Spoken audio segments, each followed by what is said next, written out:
evidence appearing real, but you're replaying in your mind the outcomes of things going wrong. So it kind of starts off like, oh my gosh, what if they, or what if they take my house, or what if they, what if they fire me tomorrow, or what if this, or what if that, or well, what if the country gets bombed, and then what if my kids do this, and what if that, and people who are frequently anxious are typically people who are frequently worried, and and they're not what the Lord says, casting their cares upon God, meaning they're thinking about everything that can be going wrong. Okay.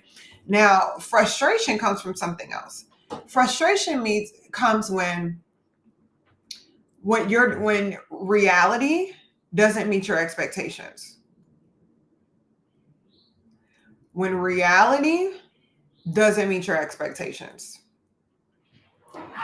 Frustration can, y'all ignore my dogs, but they're gonna bark a million times. I might have to just let them in here so they'll bark. But frustration comes when reality doesn't meet your expectations. So maybe, you may be frustrated about where you are in life right now. Maybe you thought you'd be further ahead by now.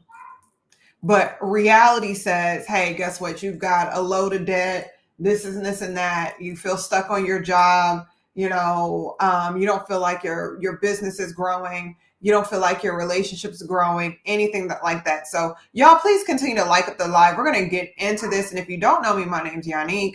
I'm an executive coach, also a minister, all of that stuff. Okay.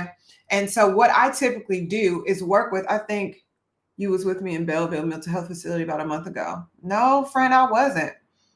But that's cool. I don't know. Where is Bellevue? Is that is it Bellevue in Maryland? I don't know. But maybe it's somebody tells me that people tell me all the time that I have one of those faces where someone always says Bellevue, New York. Okay, no. But I can see that there could be other people in New York that look like me. But I think I have one of those faces to where people always tell me I look like somebody they know. They be like, have we met before? No, we haven't. My bad, you look like her. Good. Good. But that would be funny. That would be funny, right?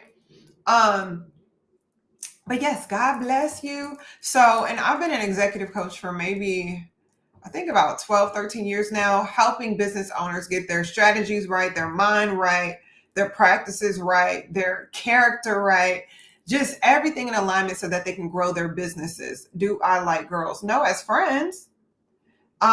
Their character right and everything. So, and really what ends up happening, my goal is to become a successful coach that's Christian based. How did you get started? Let me tell you, God started me, Todd. What's funny is I started as an entrepreneur. I started my first business at like age 21, and I had no idea what I was doing. Absolutely no idea what I was doing. I was running a sales company. I had it's because of your haircut. Cool. Well, I mean, one thing I like about my haircuts, people never forget me, right? They'd be like, ooh, I remember that bald-headed scallywag. And secondly, the reason I love it is it doesn't take me a long time to get ready. So it helps me to stay on time. And I like a more edgy look. And also at one point, I was losing my hair around in here, and it was making me really insecure. And so I said, you know what, Lord, I'm not going to spend my days worrying about my edges or whether my hair's thinning, buying all these products. I said, just ain't going to be no edges. And so I went to the salon, told my hairstylist, look, these edges got to go. No, they don't. Actually. But I think if you were to meet me in person, I don't think I would give off that energy. I think it's just the haircut. So, and so I was running a sales company. I had anywhere between 10 to 20, 25 employees or salespeople at the time, not considering my administrative staff. And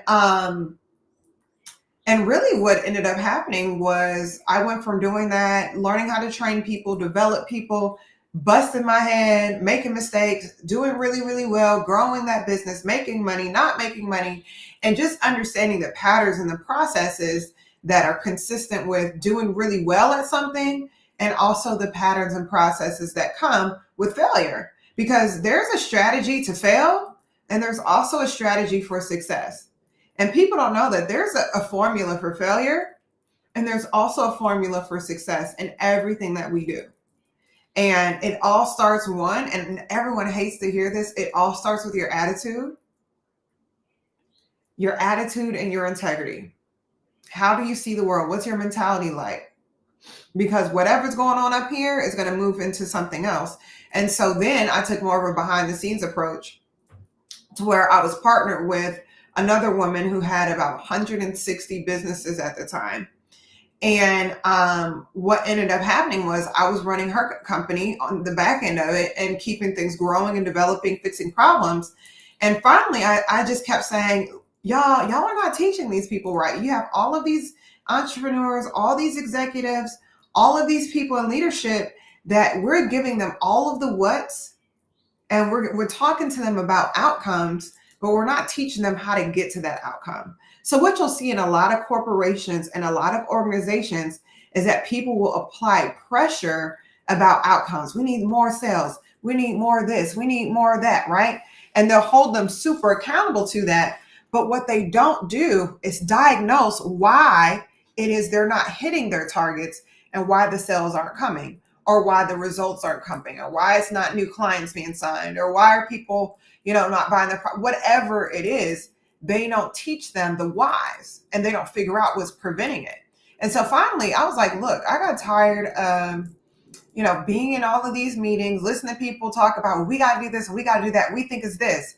But I'm like, you guys you're trying all these new things, but you guys are not identifying the reason why it's not happening. So you can try something new, but until you plug this gaping hole, nothing's going to work. And you wouldn't believe in how many corporations, how many small businesses, how many churches, how many governments, how many schools, how many everything that's out there where they don't identify the true problem. I was listening to something this morning. I left corporate last year. You're absolutely correct. Managers need to be teachers. Yes. But oftentimes, most of the difference between what I was doing is that I had been in the mud. So I had grown something. I knew what it was like to be a sales representative. I knew what it was like to hire them. I knew what it was like running, a business day to day, trying to manage a client, manage sales, doing all these things. So I had been in the mud. I'd messed it up, fixed it, whatever. And a lot of times you'll get managers that just don't really understand the ground floor of the business. And when you don't understand the ground floor of the business, typically you don't understand the business. And so they find themselves managing people instead of being able to drive results.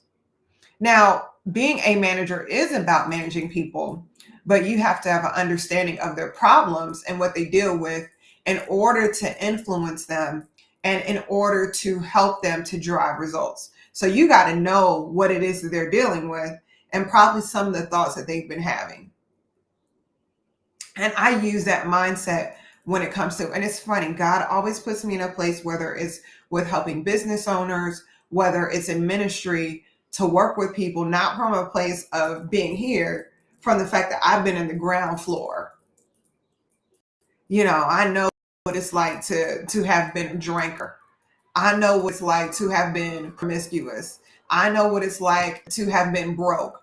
I know what it's like to have had a lot of money. I know what it's like to have had a lot of money and spent it all. I know what it's like to have built a great business. I know what it's like to tear down a business. I know what it's like to do. So when you have gone through the paces with something, you're far more compassionate about the results. Can y'all hear my earrings? I may have to take these off if y'all can hear them clanking the entire time. So anyway, so that's different. Yeah, managers definitely need to learn how to be teachers. And it really is just about understanding slows fast. Sometimes we're so quick to try to get results that we leave out all the areas where we can improve upon by process. So this is typically what happens when you're trying to make some sort of change. is first off, when you make a change, whether it's in your life or in your business, things tend to go down first. They get a little bit worse and then they get better. And so it's like when you start cleaning up stuff, it seems like everything's happening slowly, slowly, slowly, slowly, slowly. That does not mean that you abandon the process. I don't care if you're trying to clean up your life. I don't care if you're trying to clean up your business. I don't care if you're trying to clean up your spiritual life, your relationship with God. Doesn't matter. Clean up your marriage. It seems like things just go slow, slow, slow, slow, slow, slow, slow. Don't abandon it when it's going slow. And then eventually, once you've put the systems in place, you've figured out, well, first you figure out the problems, you find some solutions, put some systems in place that can maintain the solution, and then next thing you know, it just takes off. But what most people will do is they'll abandon this process just to do this. Then they have another little bump where things get better and then they go back down. A little bump. And, and they're like, oh, and they're trying to just get a quick result. But really, the goal is for you to be like a plane, right? You go through the strip, you go through there, and then you take off. But the thing is that it's actually a longer process. I love to help people. What are the pitfalls of being a successful executive coach? Well, the thing is that when you're coaching people, it takes a lot of accountability and awareness for people to understand that they have an issue. So it's just the same thing as it would with anything else, right? Most people lie to themselves, or they have a "I got it" type of attitude. Oh, I got it. Oh, I got it. I got it. And then they have it until they don't have it anymore. So I tell people all the time, I try to get people early in the game, because once you get to the point where you're at rock bottom, now it's no longer about empowering you and giving you some solutions. Now I got to resuscitate you. Now I got to pull you up out the grave, because now you're emotionally drained, you're spiritually drained, your confidence is low, pretty much everything's low.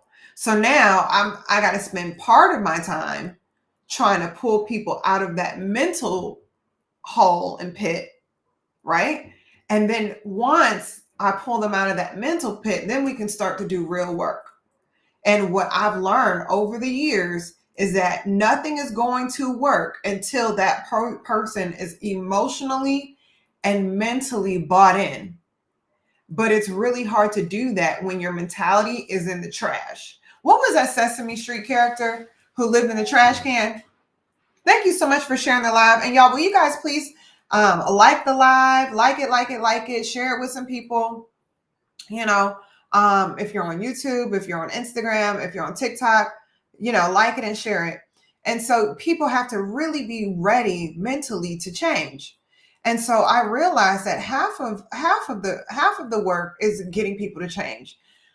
The other side to it, and I actually have this in here, is that people deal with something called inertia. They have a problem, right? But they have a tendency to do nothing or to remain unchanged. You could have a problem in your health. How many times we see people that have issues with their health, won't eat right, won't work out, won't do anything, but they know it's a huge problem. Now, people think that just because they're in inertia and they haven't changed, that the thing that they're dealing with is in inertia as well. But how many of you guys know that just because you're not moving doesn't mean the problem has stayed the same? No. Typically, when you're not moving, whatever it is in whatever area you need to move in typically gets worse. So then whatever mental battles you were dealing with that were preventing you from changing in the first place, now they get worse, because now you're dealing with a bigger problem, right? To where first it started off with this, now it's this, now it's this, and the problems add up. So part of what I'm called to do is to help people get out of these mental spaces. And don't think that, a CEO can't be in a bad mental space. Don't think that, a president, someone in the school board, an attorney. Don't think just because someone is a multimillionaire that they're not in a bad mental space. I've seen people who are, in bad mental spaces make lots of money and they end up spending a lot of money. Why? Because they're spending so that way they can start to feel happy. They're chasing that feeling, they're chasing the happiness. And so that's the early portions, is me figuring out, okay, one, does this person know they have a problem? Two, what's the problem? And three, why haven't you solved it yet? We see that in celebrity culture for sure. Let me tell you, I've worked with people in entertainment. So I'm called to people in the marketplace and people in entertainment, and it's the same. Leaders are the same. I think the types of things that they get into, because eventually, when someone reaches a certain financial status, although they may not be on TV, they tend to have the same traps as those who are in celebrity. Because suddenly you have access. You have access to things, a lifestyle, and people that you didn't previously have access to, which means if you're not grounded in who you are, you'll end up in a terrible position. Or you can find yourself getting deeper and deeper and deeper into problems. Yeah. And yes, you will see it a lot in celebrity culture. But y'all, let me tell you, just because you see people with a lot of stuff, okay, just because you see people in some big old houses, there's a lot of demons that live behind those doors. They're just dressed differently. And this is the hard thing about, and this is why it's good to clean up your act early on and to get grounded in who you are and what you do, get close with God, do all of those things before you get there. So that way you don't end up self-imploding. Because whatever stronghold is in your life, meaning whatever addictions, whatever wounds you have, whatever problems you have in your mentality, when you get more money, if they don't prevent you from getting to it, right? Sometimes the enemy will allow you to get it so you'll have more ability to feed that wound. So he'll allow the money to get you more bound. And I see it happen all the time. Now, obviously, when I'm in a corporation, I can't say it straight up like that. I'm like, yes, the devil just gave you more money so you can get even deeper within your drug addiction. You were always an addict, but before you didn't have enough money to support it. So it's not that the addiction got worse. You just got more money to support an addiction that was already there. You just didn't have the money to support it before. Whether it was drugs, whether it was men, women, sex, sometimes it's an addiction to spending. And it can be so many different things, right? Sometimes it can be an addiction to attention. What are some of the things I see in CEOs? Because I believe if you're on my live, you're a leader, because those are the people that I'm called to. So typically what I see is sometimes people can have an addiction to control. They can have an addiction to certainty, right? Thank you, Todd. They can have an addiction to influence, being known, right? Sometimes they have some physical addictions, sex, money, rock and roll, watching things on your phone or computer that you have no business watching, right? All of these little addictions that once you get more money and you have more resources, sometimes if you don't get that stuff healed beforehand, it really takes over your life, because now you have the resources to feed it the way it really wants to be fed. And then when you really get the money to be able to feed it the way it wants to be fed, suddenly what was just a Friday night habit becomes a Monday morning problem.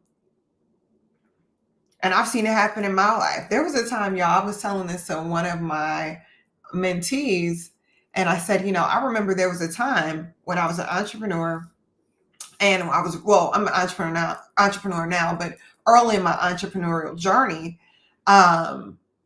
when I was going home and would start off as me saying, okay, let me invite some of my employees over for wine night, da da da da. Next thing you know, I was drinking a bottle of wine a night. What started off as me just having a couple of drinks on a Friday without realizing it, I was getting into what they call it, the stage 2 alcoholism, where you find a reason to drink. Or I'm sorry, you drink to have fun, right? So yeah, and then next thing you know, it becomes a problem because now I'm tired and everything else, on Monday morning. But so I want to start getting into the reasons as to why you're frustrated. So the first reason is most of us and all of you have a gift, a dream, a vision, and that for many, we have not done anything with it. Some of you guys are in false careers, false relationships. They stopped the workday early to drink at my old firm. Exactly.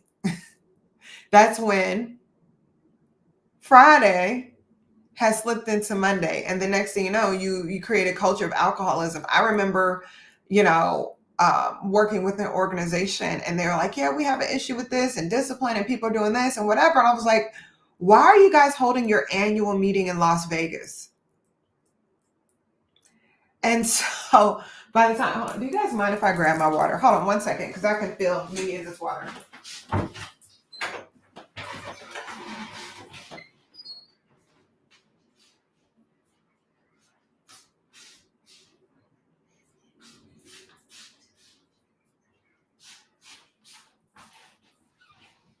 Come on, guys. Come on.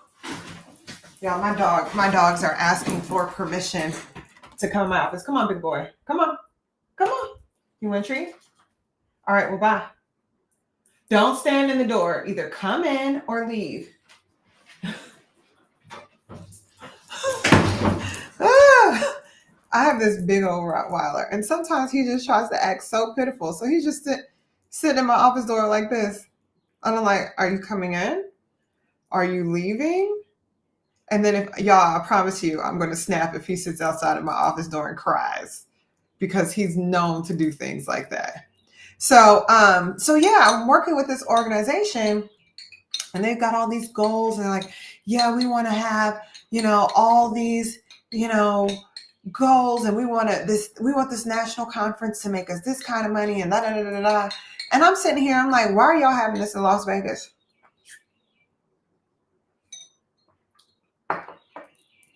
If you want people to do well and to be sober-minded and to not be in trouble, because you want people to have fun, right?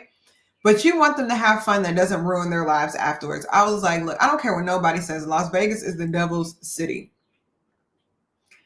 Every time I've gone to Las Vegas, someone got roofied in our group. It's always something. So, of course, they have this national meeting in Las Vegas. So, of course, I'm working behind the scenes. I'm working with all of them, all of their senior executives, everyone like that. But then I also work behind the scenes with people in accounting and bookkeepers and all this other stuff. When I'm telling you, there were more separations, divorces, people spending all of their corporate money, to where we had, some of these managers spending, 6 figures at the casino. And maybe their Friday night vices, right? Suddenly they're at this conference in Las Vegas to where, they're probably getting a little bit of, a little powder, some alcohol, some girls. Next thing you know, they're spending their business money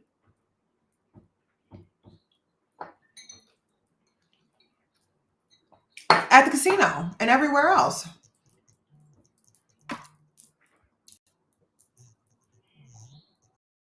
And can you imagine? Some wives were calling the accountant saying, hey, I'm seeing XYZ, what hotel were they staying in? Because I'm seeing XYZ hotel on my credit card statement, or I'm doing this, I'm doing that. It's just like a whole mess, a whole mess. So I don't think there's a line item for that. Exactly. There's not. But by the time everything's flowing and they're like, why is all this on here? So that's why it's important for us to raise up moral and ethical leaders who are really able to lead the people, because people aren't perfect, right? They're absolutely not perfect.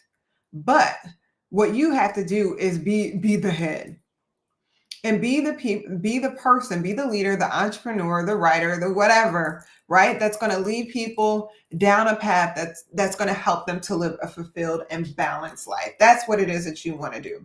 So one of the reasons why people are frustrated, and that we all get frustrated, is one, we're not using our gifts. We're not using our gifts. We're not using our skills, which means you're probably finding yourself in an industry or in a place in which you were not called to. Now, there's something about our spirits that know that we found ourselves in a place that we have no business in. Meaning you barely have anything to contribute. You're not passionate about the industry, or even better, because I don't think that your job has to be your passion, but are you pursuing your passion and allowing your job to feed it? Are you using your 9 to 5 to fund your new business, or to fund your book, or to fund your nonprofit, or to I'll give you the flexibility to go and volunteer, or to do ministry, or to go on the mission field, or to be with Doctors Without Borders, or to do any of those other things? Are you allowing that to happen? And what ends up happening is you go through life knowing that you're operating in all of these things that are fruitless. Now, one of the things that we do not, whether or not people know it or not, or whether or not they recognize it or not, human beings were built in the image of our Creator, built in the image of God. And one thing that God does not like is fruitlessness. Meaning, if you have a tree out there that's supposed to be a peach tree that never gives off peaches, God is like, hey, let me cut this thing down. And so there's something in you that knows when you're doing something that bears no fruit. Any of you guys ever go to a brunch or something, or you go to a party or some sort of gathering, and you realize, like, this is a waste of my time? Like, you laugh, you talk, you do whatever, right? But you go into it and you're like, I could have gone without this. It's a complete waste of my time. Thank you so much, Life Coach, for liking the live. Y'all, please like up the live. Let's get the likes up to like 10K. Just keep hitting it until it just bursts open. So, and that way we can get some more people in here, because TikTok, they run their business the way that we all should be running our businesses, based on data. The more you guys comment, the more you like, the more you share, they're going to be like, look, people in here liking this thing. Let's talk about it. And that can be difficult as you're absorbing information, because when I'm absorbing information, I'm like, I'm just sitting there listening and taking everything in. So we know when we're doing things that bear no fruit, whether you have fruitless relationships, right? Whether you're in a fruitless job, whether you're in a fruitless network, a fruitless community, an industry, things like that, to where you're not getting anything out of it and no one's getting anything out of you. Because that's the other thing, right? It's not just about what you're getting out of it. It's who's getting anything out of you. Because if you're demotivated, you have no light in that thing. That means no one else is seeing the light in it either. And when you walk in a room, you're either lighting it up or you're taking up space. You're either lighting that thing up or you are taking up space. And the goal is not for you to just be anywhere taking up space. We can't just be out here taking up space. We got to make sure that we're going into life and we're really doing the thing, and we're really doing what we're called to do. And when you're doing what you're called to do, that is an area that in which we call an anointing. Okay. An anointing is basically God is putting his oil on something that you're doing, a gift. And anytime you're doing something that you're anointed for, that's not going to be something that you've got to really rip and pull and fight. You ever hear people saying, like, I'm out here hustling every day, da da da da da, woo woo woo woo woo woo. And that is a sign that you're doing something that you're not anointed for. You haven't discovered it. Who was the comedian that was on SNL and a while back he got in a bad car accident? His name, he's from New York City. So, and I was watching Finding Your Roots and he was on there. Y'all know his name. And he was on SNL back in the day. Really funny guy from not older than that. A little older than Aries Spears. His name is, hold on, I'm gonna pull it up because it was a recent episode too. And as soon as I say it, y'all gonna be like, well, duh. And he was talking about how, he grew up in New York and how, at one point he was like doing ticket scalping and he was selling t-shirts and he was doing, just all of these different things, right? Hustling, doing this, doing that. And then finally he was like, nah, I can't do this anymore. And he was always doing comedy and he was doing it at restaurants, doing it all over the city. And then one day someone invited him to like some comedy house and he attended a workshop for comedians, one workshop. And from that one workshop, he received an audition for SNL and ended up being on SNL. Right? Tracy Morgan. And he said his career has just been nothing but up and up and up since. That is an example of when you have an anointing for something. When you have, thank you so much, Sid Love. When you have an anointing for something, you don't have to sit there and scrape and do all of these other things to do it. Even when people are like, well, how'd you get into coaching? How'd you get into screenwriting or, whatever else is? Because that's coming next, right? And it's something that I'm anointed for. There's never been a time in my life where I haven't been able to talk and help people and push them to their next level. I was always the friend that people would come to when they need help, right? I was thinking about what you were saying even before I saw this live. Amazing. That's how I know God sent you. So that's confirmation for me. So whenever it is, right? And y'all please like and share the live. Share it with like 5 people, something like that. And continue to like the live until you can't like it anymore. So, and so when you have something, an anointing for, and you don't participate in that thing, it eats you up on the inside. It eats you up on the inside. If you have a gift that you don't use, you have an anointing that you're not going to use, right? What it'll do is it'll give you this frustration. Now, modern society sometimes uses the frustration and the anxiety and they medicate it.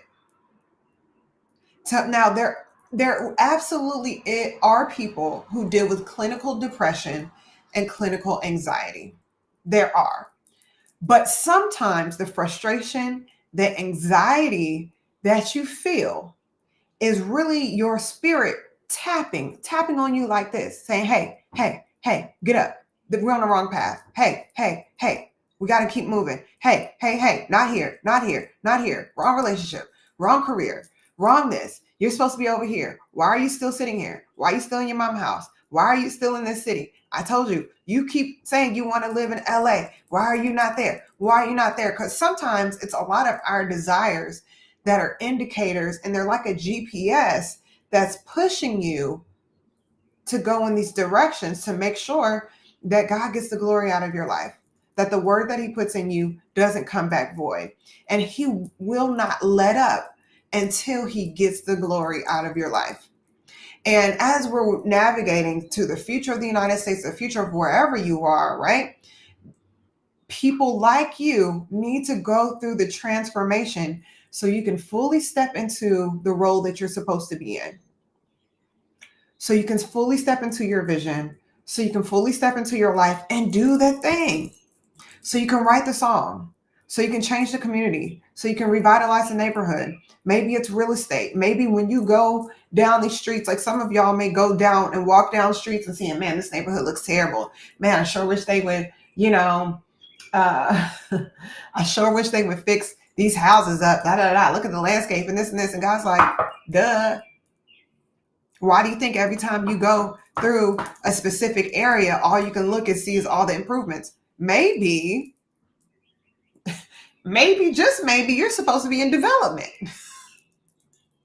So I want you to really think about what are the things that you constantly complain about that maybe you've been called to fix, but you're still in a place of inertia.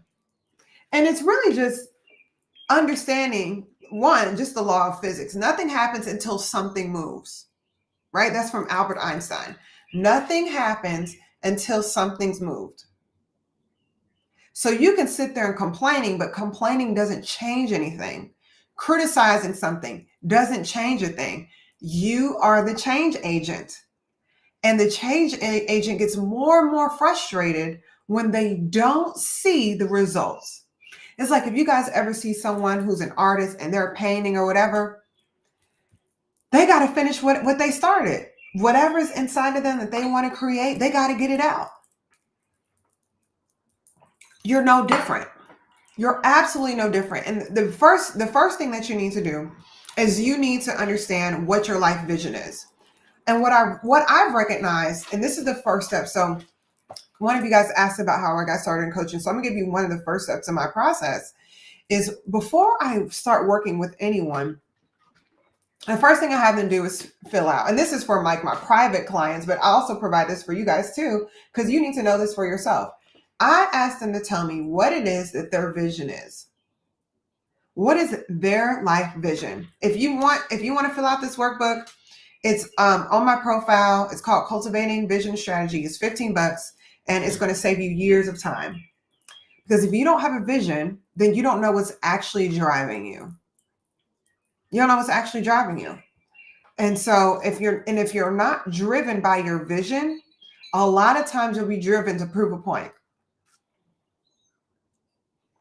I see this a lot in my male clients as well, to where they may not have taken the time to establish a vision for their life. And what they don't realize is they're operating from a space of I'm a showdown. What is that called? When they're trying to prove something to somebody. I'm the big dog, and next thing you know, they're operating from pride, or they just want to, have the name or whatever. And so next thing you know, they're operating from a place of like, look, you're going to pay attention to me. That's not a vision.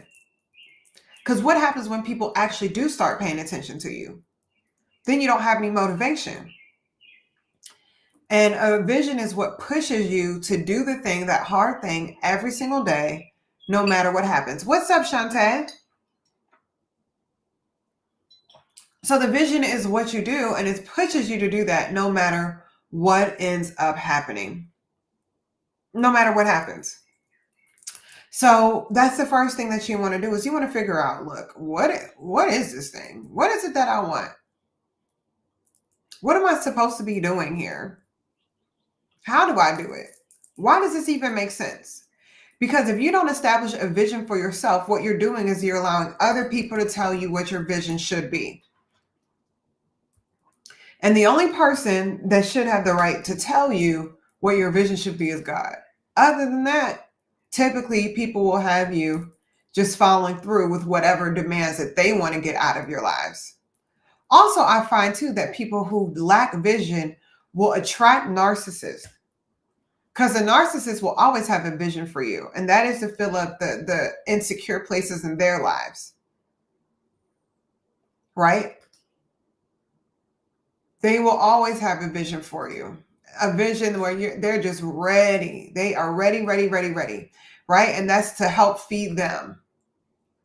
And I hate when people talk about narcissists. A narcissist is just someone who's deeply insecure. And they will use and do everything possible to help heal the insecurity, but it never works, because the only person that can heal it is themselves and God being first. So that's all a narcissist is, right? Now, if you don't have a vision for your life, and you don't have the natural security of someone, of a leader, then the other side to it is you will be narcissistic bait. You will be narcissistic bait. You will attract narcissists better than any honeypot for bees, better than any sugar for ants or anything like that, right? Because, like the enemy, they're always looking for whom they can devour. A narcissist hates a confident person, to where they will do one or two things. They'll find a confident person and find a hole and try to exploit that hole. Meaning, oh, okay, I see this. So all I'm going to do is feed into XYZ. That's what they do. So you got to establish a vision for your life. What is it that you want?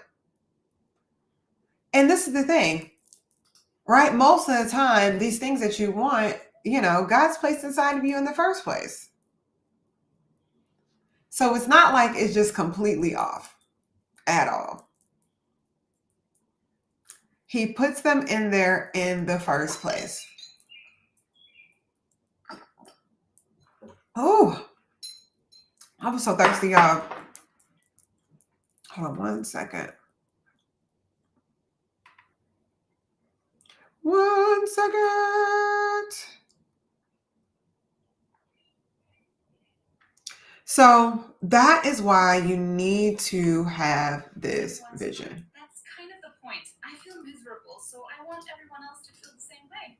Oh my god. Hi, I'm a typical narcissist. Oh.